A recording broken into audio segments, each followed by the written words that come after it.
네, 월요일 김종대 레이더를 기다리시는 여러분, 김종대 의원 모셨습니다. 어서 오십시오. 안녕하십니까? 주말 잘 보내셨죠? 아유, 푹 쉬었어요. 푹 쉬셨어요? 네, 일주일간 피로 좀 푸느라고. 네. 그렇죠. 좀 주말엔 쉬어야죠. 네. 그런데 안 쉬고 바쁜 분이 계세요. 우리 윤석열 대통령은 너무 바쁜 것 같아요. 바쁘죠. 토요일 날 외국 갔다 왔는데 오늘 또 나간다네요. 또 나가요. 네. 이렇게 바빠가지고 정말 건강이 걱정되네요. 예, 12월에 또 나가요. 갔다 와서. 아이고, 네덜란드 또 가야 건강을 좀 챙기셔야 될 텐데. 글쎄, 아주 비행기 안에서 살아요. 나라 걱정에 이렇게 정말 너무 애를 많이 쓰시는 거 아닙니까? 글쎄, 이게 지구를 벌써 2바퀴나 돌았다는데 나 참 아주 예산도 거의 500억. 아유, 돈도 많이 쓰시고. 돈 많이 쓰고. 예, 아주 대단하죠. 건강하실까? 글쎄 이제 원체 체질이거든요. 그래서 예. 그건 우리가 걱정할 바는 아닌 것 같고 예, 또 외국 나가면 좋은 술이 많아요. 그래서 오히려 펄펄 나를 거라고 아마. 예, 거기에다가 아주 저 뇌에서 그 도파민이 팡팡 나오는데 뭐 걱정입니까? 근데 너무 많이 나가는 거 아닙니까, 이거? 글쎄 허구한 날 나가서 순방이 민생이다 이제 이렇게 얘기를 하고는 있죠. 그런데 이제 우리가 지금 점검해 봐야 될 사항은 작년에 그 5월에 집권해 가지고 내세운 외교 노선이 거의 무너졌다는 데 있습니다. 예.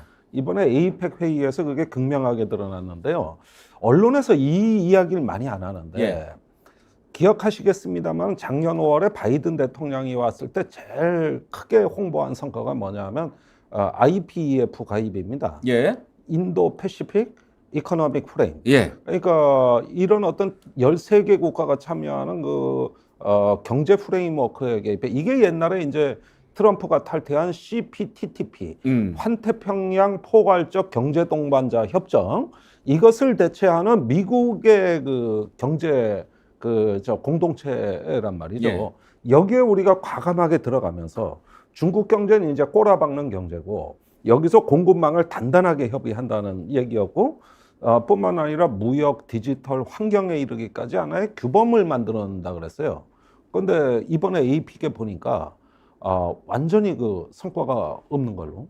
그래가지고 바이든 대통령이 무역 협정을 이번에 IPEF 무역 협정을 타결하려다가 대선 때문에 포기했답니다. 예.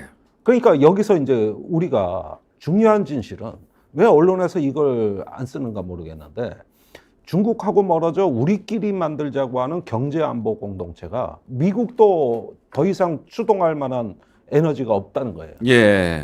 그래서 민주당에서 반대해서 못했다는 거거든요. 그러니까 아시아 국가들은 이만저만 실망이 아니에요. 이게 크게 미국 시장을 열어주는 건 아니지만 그래도 혹시 이렇게 하면서 그래도 기대감을 갖고 참여한 게 주로 아세안 국가들인데 이제 무역협정 자체가 안 된다고? 그럼 여태 1년 반 동안 뭐 한 거예요? 이렇게 된 거예요. 예. 그러니까 이 부분이 이제 성과라고 자랑했던 거 경제안보 논리 이거 흔들흔들거리죠. 두 번째는 뭐냐면은 그 미중 정상회담이 열리고 4시간에 걸친 정상회담에서 여태까지 미중 전략 경쟁의 위험 요인을 상당 부분 제거했다는 겁니다. 예. 그리고 기시다 총리가 시진핑을 또 만나 1시간 동안 대화하면서 전략적 호혜 관계를 발전시킨다. 예. 이렇게 화기애애한 회담을 한 거예요. 그러니까 우리가 한미일에 올인하고 중국을 거의 단절하다시피 해놓는 동안에 막상 미국, 일본은 중국하고 대탕트 비슷한 분위기까지 갔다는 거거든요. 우리만 빠졌어요. 그러면 작년부터 올해 1년 반 동안의 외교 기조라고 우리가 금과 옥조처럼 지난 문재인 정부 때 균형 외교, 전략적 모호성 다 가짜병하다. 이래가지고 이제 전략적으로 명료하고 한미일 경제안보하고 공급망 재구축하고 이랬던 그 외교 기조가 1년 반 만에 흔적도 없이 사라진 거예요. 그러면 지금이라도 윤석열 대통령이 1년 반 동안 너무 나갔다. 이제 우리도 좀 방향 전환하자. 이 이야기를 못하면 어떻게 되느냐. 앞으로 또 1년 반이 이런 어떤 그 외교의 고립 상태로 가는 거기 때문에 윤석열 대통령이 얘기한 가치 외교가 다름 아니라 고립 외교가 됐다. 주변국이 그렇게 더 이상 이념 외교, 가치 외교로 안 한다. 실용이다. 이랬는데 지금 와서 보니 그동안 동맹에서 올인하고 중국하고 거의 단절하다시피 하다가 올해 들어와서 중국하고 거의 재앙이거든요. 특히 여름에 중국이 우리한테 통보한 4대 불가 방침, 이건 거의 최후 통첩이었어요. 그리고 14개월째 대중무역액이 감소하고 있어요. 그런데도 중국하고 무역회담 한 번, 전략대화 한 번을 못 해본. 그리고 북한 문제는 완전히 이제 중국의 도움을 못 받는 이런 형국으로 갔다는 거는 이번 APEC 회의가 윤 대통령의 그 가치 외교에 총체적인 민낯이 드러난 일종의 어떤 재앙적 국면이다. 이런 부분이에요.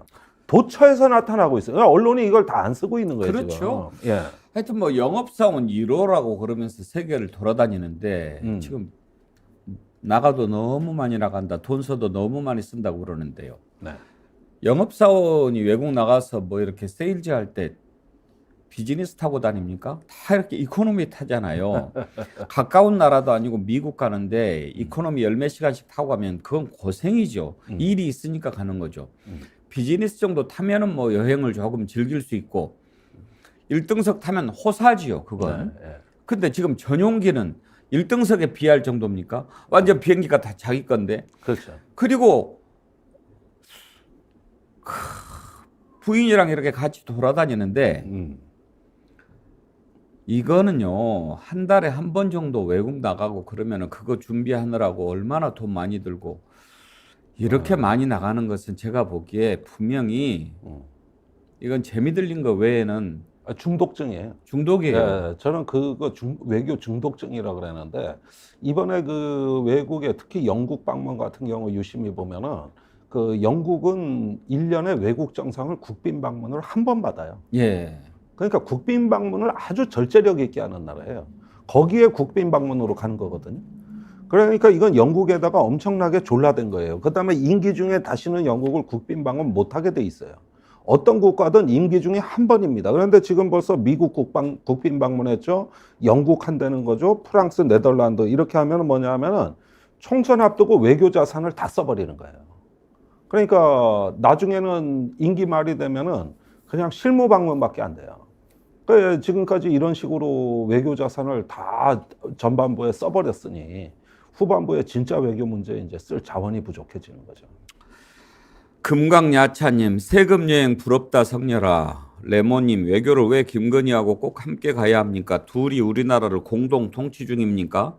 뭐 그런 이런 소리죠. 의견 주시는 분들이 있어요. 아, 있죠. 그 뭐 그렇게 보이고 내가 봐도 이원 집정부제 나라야 우리나라.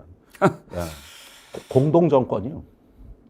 자, 그런데 이번에 에이펙 같은 경우에 가가지고 원래 당초에는 정상회담 뭐 이렇게 잡혔으면 크게 소개했겠지만 그래도 뭐 약식으로라도 좀 하지 않을까 이런 기대가 있지 않았습니까? 그런데 미국은 4시간, 일본은 1시간 이렇게 회담하는데 우리는 64초 만나서 악수하고 끝났다는 겁니다. 네.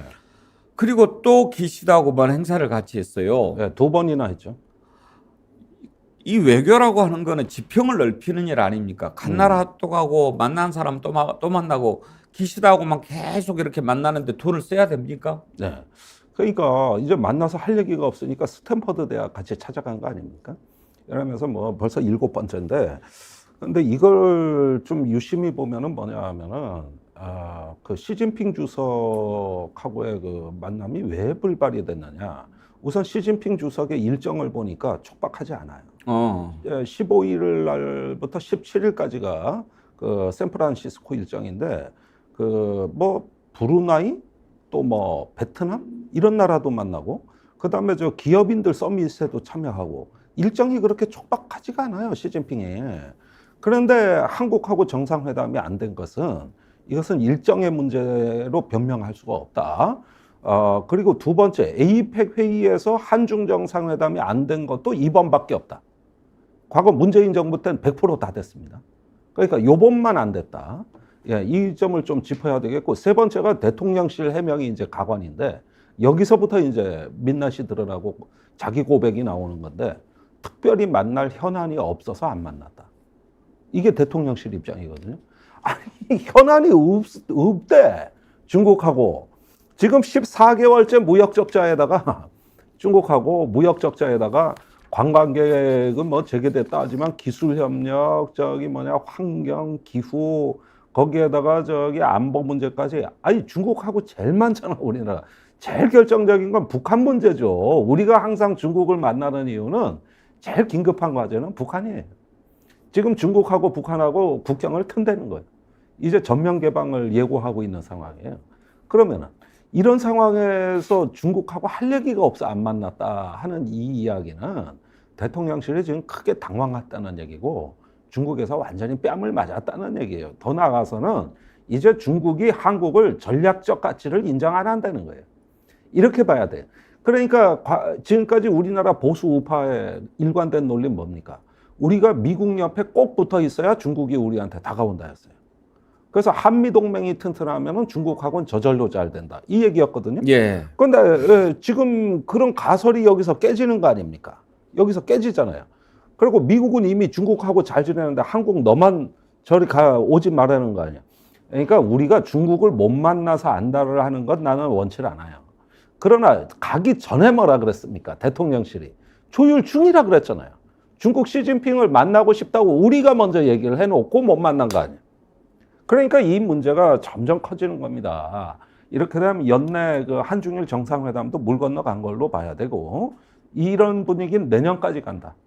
그러면서 중국은 한국에 대해서 그치 뭐 배제하진 않겠지만 천천히 한다는 거예요. 그래서 저쪽으로 밀어놓은 거예요. 그러니까 이렇게 되면 이제 글로벌 중추국가라는 그 구호는 공연불이죠. 지금 만일에 윤 대통령이 이 외교 노선을 그 강서 보궐선거 이후에 충격받듯이 그런 충격을 못 느끼고 입장을 못 바꾸시면 이거 계속 갑니다.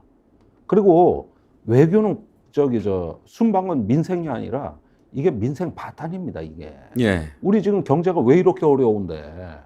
다 중국발 위기가 얼마나 많은데. 그런데 중국에 대해서 아직까지도 판단을 못하고 있는 것 같아요. 이게 큰일이라는 거예요, 이게. 아무튼 이제 나가면은 뭐 좀 성과를 거둬들여야 되는데 그렇지는 않고 나가기만 하니까 국민들이 걱정하는 거 아닙니까? 근데 대통령실에서 54억 달러 뭐 성과 자랑하는데 유치했다. 맞나요?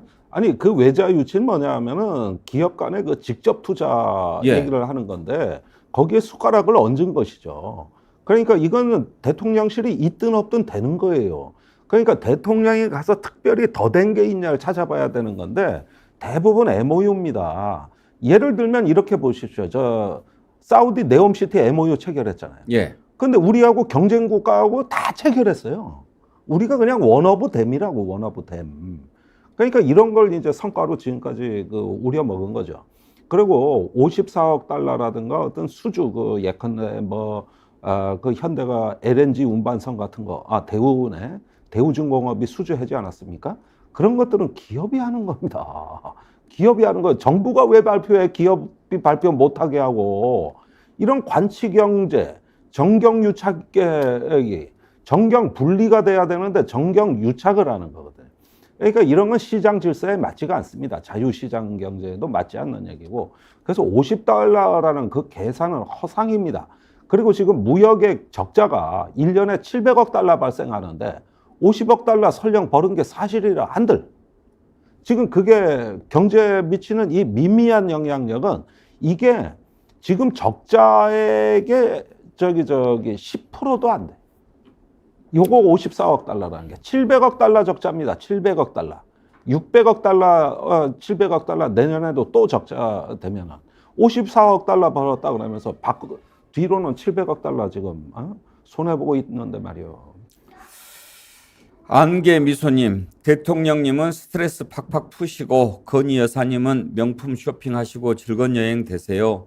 춥고 배고픈 국민들은 두 분의 여행비 마련을 위해서 열심히 돈 벌겠습니다.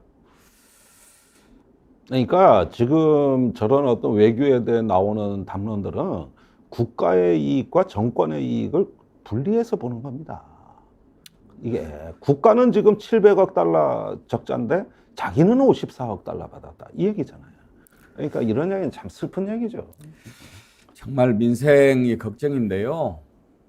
이렇게 외국 나가서 쓰는 돈 정말 필요한 데는 없는지 한번 좀 생각을 해봤으면 좋겠습니다. 뭐라도 잘하고 있으면은 누가 뭐라고 하겠습니까? 네. 하여튼 오늘 좀 혀를 차는 국민들이 많았는데요. 다음으로 넘어가죠. 지금 미국 대통령 선거 내년 몇 월입니까? 12월입니다. 12월 1년 11월이 남았는데. 사실상 선거기간. 예. 뭐 사실 이제 봄부터 대선 거기 선거 기간이 들어가는데. 좀 길어요. 예. 트럼프가 계속 여론조사에서 1등 나와요. 네. 그러니까 이런 면을 봐야 되겠습니다. 우리가 이제 미국이 어떤 자유주의 국가고 그동안에 민주당이 60년 이상 먹고 산 거는 루즈벨트 대통령이래 뉴딜 연합. 예. 그 하나의 어떤 노동자와 유색인종과 또 자유주의 세력의 연대로 인해 가지고 지금까지 이 권력의 토대를 60년 이상 지켜온 게 민주당인데 예. 지금 미국 정치가 양극화되고 시장이 이제 굉장히 어떤 인플레 고통을 받고 그다음에 사회적 불평등 이런 것 속에서 완전히 해체돼 버렸습니다. 그러다 보니까 이제 바이든의 리더십이라는 게 보면은 외교, 경제 또 국내 정치에 있어 가지고 이제는 거의 어떤 노쇠한 기능불능의 어떤 고장난 정치 체제를 형성하면서 그 틈에 국민들의 아우성과 불만을 트럼프가 정서적으로 일단은 이끌어가고 있다. 그러면서 사실상 특히 저항력자 또는 어떤 과거의 구산업 제조업이라든가 심지어는 노동조합까지도 이제 거의 트럼프 세력이 장악하면서 경합 지역의 트럼프 우세가 확연해졌다. 민주당 후보가 바뀔 가능성은 없습니까? 아니 그런데 누가 돼도 지금 트럼프한테 다지는 걸로 가상 대결 여론조사 나오는데 예. 문제는 그마저도 지금 쉽지 않아 보여요. 그러니까 올해 바이든이 81세입니다. 거기에다가. 뭐 트럼프도 만만치 않죠. 거기 그래도 70대니까. 아이고. 약간은 좀 그래도 근력은 더 좋아 보여요. 예. 예, 그러니까 어차피 70, 80대 싸움이라 그러지만 이 81세 고령이 이제 그 행동으로 드러나게 되고 이렇게 되니까 이제 저는 이게 성급한 진단일지 모르겠습니다만은 바이든의 부활에 우리는 이제 적응할 준비를 시작해야 된다.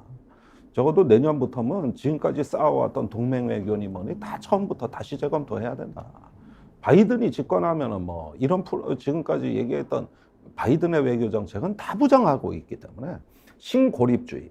그러니까 가장 대표적으로 비견할 만한 인물이 2차 대전 초기에 찰스 린드버그 같은 인물이에요. 예. 그 왜 대서양을 최초로 횡단한 그 사람이 친나치주의자고 고립주의자고 그렇게 해서 미국의 평화운동 세력까지 다 흡수해가지고 미국이 참전을 늦추게 만든 결정적 공헌자가 찰스 린드버그거든요. 예. 그런 식의 고립주의가 이제 부활할 가능성이 높고 미국 우선주의가 부활할 가능성이 높기 때문에 이제 우리도 적응할 마음의 준비를 해야 될 것 같아요. 근데 트럼프는 지금 이제 재판 받고 있지 않습니까? 네. 출마에 지장은 없습니까? 예, 법원이 지금의 하원 폭도 난입 3년 전에 1월 6일 날 미 의사당에서의 폭도 난입에 대해서 유죄는 인정했으나 예. 그러나 대선 출마 자격을 제한을 두지는 않았습니다. 예. 그러니까 이 상태로 출마가 가능한 것으로 보여지고 만약에 징역형을 때려 법정 구속을 하지 않는 이상은 출마는 가능하다. 그러나 지금 징역형을 때릴 가능성은 거의 없어 보입니다. 왜냐하면 이 죄목이 다른 정치인한테는 적용되는데 대통령한테 대해서는 면책이라 그랬어요, 법원이. 그러니까 하원 의원이나 이런 주지사로는 출마를 못 하는데 대통령은 상관없다 이거예요. 그러니까 이게 미국의 법이 이게 힘에 의해서 이렇게 판결 내용이 달라질 수 있는 것이죠. 예. 그런데 지금 트럼프가 여론조사에서 앞서고 있는데 이 바이든 트럼프 대결 구도가 바뀔 가능성은 없습니까? 아니 1년 남았으니까 별의별 변수가 많겠죠. 아니 지난번 대선 때도 트럼프가 이긴다 그러다가 팬데믹 그때 과학을 배신하고 막 미국에서 10만 명씩 죽어나가고 이래서 바이든이 당선된 거 아닙니까? 그때 코로나19 아니었으면 바이든이 당선됐을까? 그리고 트럼프 말기에 경제가 좋았는데 다시 막 인플레도 안정되고 고용률도 좋고 모든 게 좋았는데 코로나19 때문에 미국이 폭삭 주저앉으면서 바이든이 돌아왔잖아요. 그러니까 1년 동안에 무슨 일이 있을지 모르죠. 그건 모르는 겁니다, 역사는. 그러나 만일에 지금 이 시기로 보면은 민심은 바이든한테 떠났다. 여기서 일단 민주당이 어떤 해결책이나 혁신안을 내놓을지는 모르겠습니다만은 이 양자 간의 대결은 전 바이든의 비관적이라고 봐요. 그러면 전반적으로 지금 현재 상태에서 나타난 여론조사를 뒤엎을 만한 뭔가가 없다면 내년 선거는 트럼프 승리 우세 쪽으로 본다. 예, 당분간은 트럼프 우세로 간다고 봅니다. 그러나 뭐 정치는 생물이니까. 그러니까요. 그거 변수가 어떻게 뭐가 알겠습니까? 있을까요? 이스라엘 전쟁, 우크라이나 전쟁. 이스라엘 하마스 전쟁은 무조건 바이든한테 불리한 의제고, 예. 이건 뭐 거의 바이든한테 마지막 재앙이라고 봐야 되겠어요. 우크라이나 전쟁도 왜 더 우리가 퍼주기 지원을 해야 되느냐. 미국 국민들이 이렇게 돌아서고 있기 때문에 이것도 불리하고, 그 이전에 아프간에서 패주는 씻을 수 없는 상처고, 사건은 터지는 족족 다 바이든한테 불리하게 작용되고 있어요. 그리고 경제가 좋다 그러지만 그건 바이든 공이 아니라는 겁니다. 그러니까 이런 면에서 보면은 무언가 어떤 후보 교체에 버금가는 어떤 극약 처방이 없는 이상은 당분간 고전을 면치 못한다. 예. 아까 우리가 지금 미국의 선거 앞두고 여론조사에서 지지율 봤는데 경합 지역별로 보거나 뭐 가상 대결 이런 거를 보더라도 트럼프가 앞서기는 앞서지만 지금 한번 볼까요? 네. 경합 지역별로 이렇게 봤을 때 애리조나, 조지아, 미시간 여러 군데에서도 위스콘신 하나만 빼고 네바다도 바이든이 앞서는 것으로 조사는 됐어요. 근데 저기는 이제 저 뉴욕 타임즈 보면은 뭐 예. 트럼프가 네바다에서 압도적으로 이기는 걸로 되어 예. 있습니다.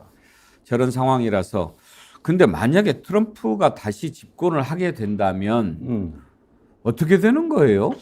일단은 그 세계 정세가 어떤 요동을 치는데 아마도 그 고립주의 성향으로 볼 때 대외 원조를 줄이고 그 다음에 어떤 그 개입을 줄이면서 일단은 무역이라든가 이런 어떤 자유무역 질서가 크게 훼손될 가능성이 높습니다. 예.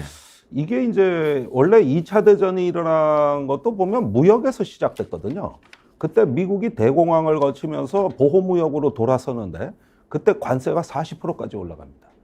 그러니까 결국은 그게 그 독일, 일본과의 어떤 그 경제적 분리로 작용하고 그것이 몇 년 후에 2차 세계대전으로 이어졌거든요. 공황과 보호무역주의 이 두 가지가 어떤 전쟁의 배경이 됐던 거죠. 그런데 지금 트럼프의 성향을 보면은 고립 내지는 분리 이런 것들을 일단 하면서 자국 우선을 얘기하게 되면 어떻게 되냐 하면은 이 세계가 작동하는 이 자유주의 질서의 거버넌스가 힘을 잃고 불안정해진 세계의 지정학적 단층선에서부터 위기가 발생할 가능성이 아주 높아집니다. 그게 저는 아르메니아, 아제르바이잔, 시리아, 이라크 이런 어떤 지역들 굉장히 위험해질 가능성이 높고 우리 동아시아 지역에서도 북한이 더더 공세적으로 나올 가능성이 크죠. 참 트럼프 대통령 이런 대통령을 또 대통령으로 만들겠다고 하는 미국 사람들 심리도 참 연구 대상입니다. 연구 대상이에요. 이건 미국의 재앙을 넘어 전 세계 재앙이 될 가능성이 높아요. 이제는 뭐 자유주의 연대 이런 말 못 씁니다. 앞으로는. 예. 자국 우선, 각자 도생 이런 어떤 문화, 만인 대 만인의 투쟁. 그게 이제 리바이어던 홉스가 얘기한 리바이어던 질서. 그렇죠. 예, 그게 연상이 되는 미국이 이제 그렇게 가는 겁니다. 예, 무질서는 무정부적 상태가 가장 분쟁이 일어나기 좋은 질서입니다. 아직 남아 있으니까 한번 봅시다.